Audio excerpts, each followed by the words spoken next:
Assembly అభ్యర్థుల పరంగా ఎవరికిస్తారు? దాదాపుగా ప్రస్తుతం వినబడుతున్నటువంటి పేర్లు అయితే తెలుగుదేశం ఆశీస్సులు, చంద్రబాబు గారి ఆశీస్సులు ఉన్న వాళ్ళకే ఎక్కువ అవకాశాలు ఉన్నాయి.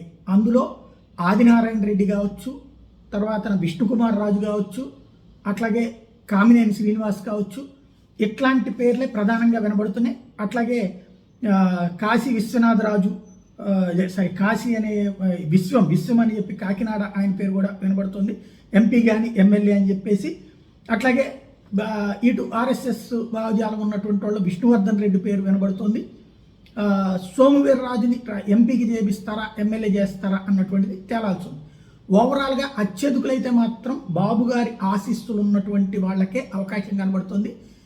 వీళ్ళకి అవకాశాలు బీజేపీనే నమ్ముకుని ఉన్నటువంటి వాళ్ళ అవకాశాలు స్వల్పంగా కనబడుతున్నాయి. ఇప్పుడు జనసేన ఆ విషయంతో పోల్చుకుంటే బెటర్ ఏమో, ఎందుకంటే వాళ్ళకి బయట నుంచి వచ్చినటువంటి తెలుగుదేశం నుంచి వచ్చినటువంటి వాళ్ళకో 4గురికో 5గురికో మ్యాక్సిమం ఒక 6గురికి ఇచ్చుకుంటే మిగతా వాళ్ళది పార్టీ సంబంధించి అంటే పవన్ కళ్యాణ్ డెసిషన్ తీసుకుని ఇవ్వబోతున్నారు. తేడాల్లా అదే ఉంటుంది. కాబట్టి తెలుగుదేశం వాళ్ళని బీజేపీలో చేర్చి అయితే ఇచ్చేటటువంటి అవకాశం లేదు.